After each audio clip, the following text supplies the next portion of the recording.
Gangs of Wasseypur एक ऐसी शानदार फिल्म जो देश के हर सिनेप्रेमी की टॉप 20 पसंदीदा फिल्मों की लिस्ट में जरूर शुमार होती होगी। 2 भागों में रिलीज हुई इस फिल्म ने एक नए किस्म के सिनेमा की देश में शुरुआत की थी। गैंग्स ऑफ वासेपुर की कहानी और संवादों ने लोगों के ज़हन पर इस फिल्म की गहरी छाप छोड़ी। यही वजह है कि आज भी लोग इस फिल्म को देखने का मौका नहीं छोड़ते हैं। गैंग्स ऑफ वासेपुर का म्यूजिक भी अपने वक्त के हिसाब से एकदम अलग और हटकर था।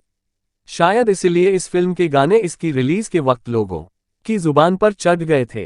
तो चलिए दोस्तों, आज हम और आप गैंग्स ऑफ वासेपुर फिल्म की मेकिंग से जुड़ी कुछ बड़ी ही दिलचस्प और रोचक कहानियां जानते हैं।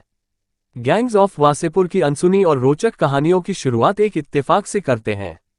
इस फिल्म के दूसरे पार्ट में एक सीन है जिसमें फैजल खान का छोटा भाई परपेंडिकुलर अपने दोस्त टैनजेंट के साथ एक सिनेमा हॉल में मुन्ना भाई एमबीबीएस फिल्म देखता है।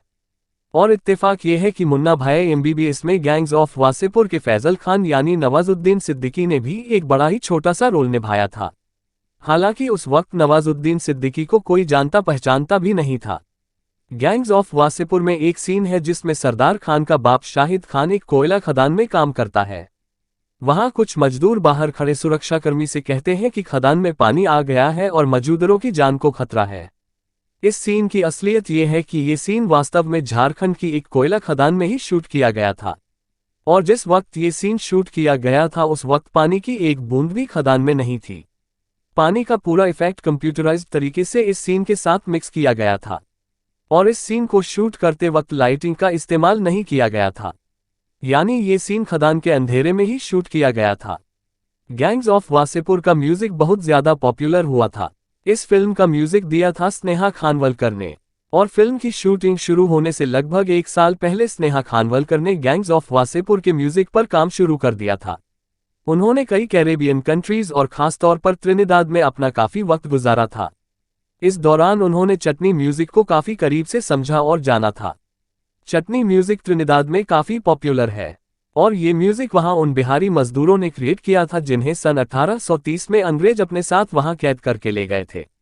त्रिनिदाद के लोकल म्यूजिक के साथ फ्यूशन करके बिहारी मजदूरों ने चटनी म्यूजिक इजाद किया था। स्नेहा खानवलकर ने गैंग्स ऑफ वासेपुर के लिए 3 चटनी म्यूजिक वाले सॉन्ग्स बनाए थे। उनमें से केवल एक हंटर सॉन्ग को ही फिल्म में लिया गया था। गैंग्स ऑफ वासेपुर का कसाई खाने वाला सीन सच में प्रयागराज के एक कसाई खाने में फिल्माया गया था। उस सीन के बैकग्राउंड नरेशन में हमें बताया जाता है कि सुल्तान वो शख्स है जो 12 साल की उम्र में अकेला एक पूरी भैंस काट देता था। फिल्म में इस बात का जिक्र एक वास्तविक कहानी से प्रेरित होकर किया गया था। उसी नरेशन में ही ये भी बताया जाता है कि बड़ा होकर सुल्तान अकेला 60 भैंसे स्लॉटर करता है। ये लाइनें भी असल जीवन में एक आदमी से प्रेरित होकर लिखी गई थी। गैंग्स ऑफ वासेपुर में स्लॉटर हाउस के ज्यादातर सीन्स को केवल एक टेक में शूट कर लिया गया था, लेकिन एक्टर विपिन शर्मा के सीन्स शूट करते वक्त कई दफा रीटेक लेने पड़े थे। और वो इसलिए क्योंकि स्लॉटर हाउस का वीभत्स नज़ारा देखकर विपिन शर्मा को बार बार उल्टियां लग रही थी। अक्सर सीन शूट करने से पहले वो उल्टी कर देते थे और फिर शूट कंप्लीट होने के बाद भी उन्हें उल्टी आ जाती थी। गैंग्स ऑफ वासेपुर फिल्म से अनुराग कश्यप की बहन अनुभूति कश्यप भी बतौर असिस्टेंट डायरेक्टर जुड़ी थी। फिल्म का स्लॉटर हाउस वाला सीन जब प्रयागराज के एक कसाई खाने में शूट हो रहा था तो शूटिंग देखने के लिए काफी लोग वहां जमा हो गए थे। उनमें से ज्यादातर कसाई ही थे और उनके पास जानवर काटने वाले औजार भी थे। फिल्म की शूटिंग के वक्त अनुभूति की जिम्मेदारी थी कि लोगों की भीड़ को वो लोकेशन से दूर रखें। लगभग 50 लोगों की भीड़ को अनुभूति ने अकेले ही रोककर रखा था। वो भी अधिकतर बूचड़खाने के कर्मचारी ही थे और वो सब अनुभूति के पर तरह तरह के मजाकिया तंज कस रहे थे, लेकिन अनुभूति उनको नजरअंदाज करती रही और वो इसलिए ताकि वो सीन बिना किसी रुकावट के पूरा हो सके। गैंग्स ऑफ वासेपुर की कहानी लिखी थी ज़ीशान कादरी ने। ज़ीशान कादरी वही शख्स है जिन्होंने गैंग्स ऑफ वासेपुर 2 में सरदार खान और दुर्गा के बेटे डेफिनेट का रोल निभाया था। ज़ीशान कादरी ने अपनी पढ़ाई के दौरान काफी वक्त मेरठ शहर में गुजारा है।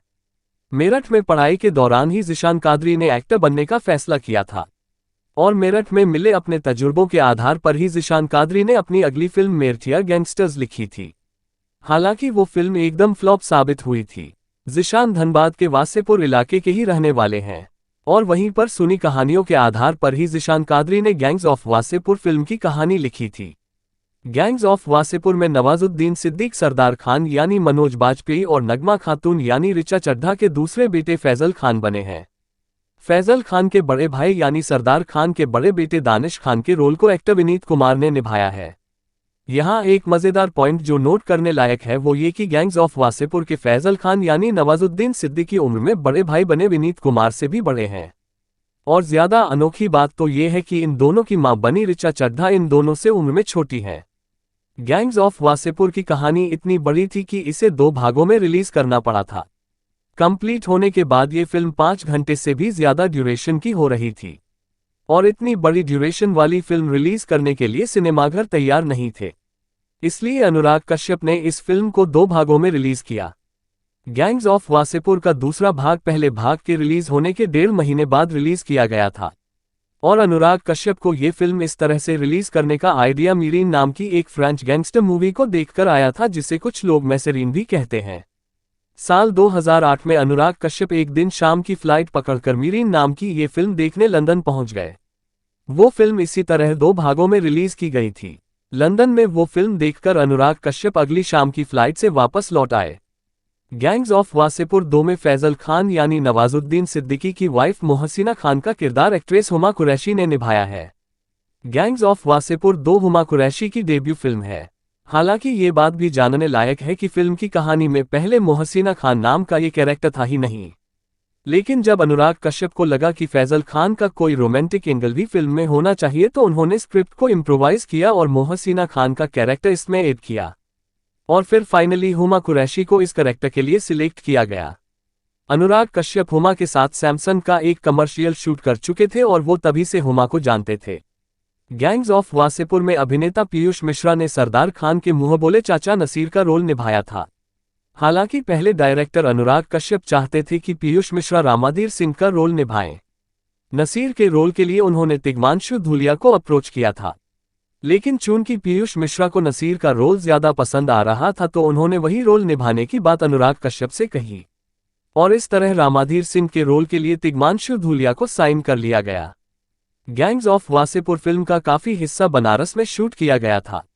बनारस में शूटिंग के दौरान ही एक बड़ा दुखद हादसा भी हो गया था। दरअसल सोहेल शाह नाम का एक शख्स इस फिल्म से बतौर असिस्टेंट डायरेक्टर जुड़ा था।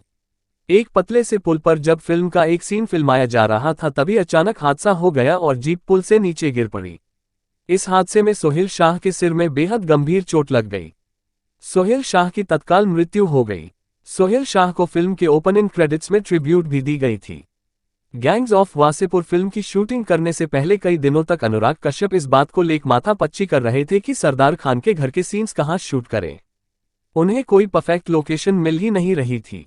फाइनली उन्होंने रुख किया अपने पुश्तैनी घर का जो कि उत्तर प्रदेश के वाराणसी के पास ओबरा में मौजूद है। ये वो घर है जहां अनुराग कश्यप के छोटे भाई और नामी डायरेक्टर अभिनव कश्यप का जन्म हुआ था। अभिनव कश्यप ने ही सलमान खान की सुपरहिट फिल्म दबंग डायरेक्ट की थी। गैंग्स ऑफ वासेपुर में गालियों की भरमार है। इतना ही नहीं, इस फिल्म में कई ऐसे सीन्स हैं जिसमें काफी मारकाट और खून खराबा दिखाया गया है।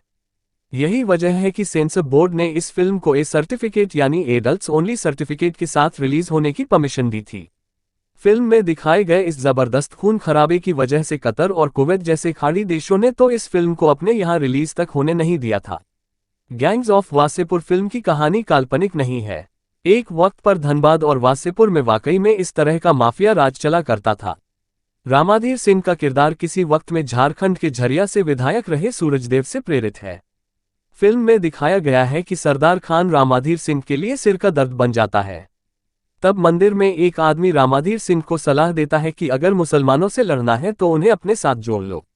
और रामाधीर सिंह को सलाह देने वाले उस आदमी का गेटअप भारत के पूर्व प्रधानमंत्री चंद्रशेखर से मिलता जुलता है।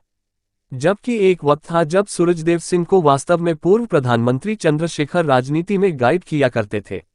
यानी उस आदमी का किरदार वाकई में पूर्व प्रधानमंत्री चंद्रशेखर पर आधारित है। दोस्तों, तो वीडियो पसंद आया हो तो वीडियो को लाइक, शेयर और चैनल को सब्सक्राइब जरूर करें। धन्यवाद।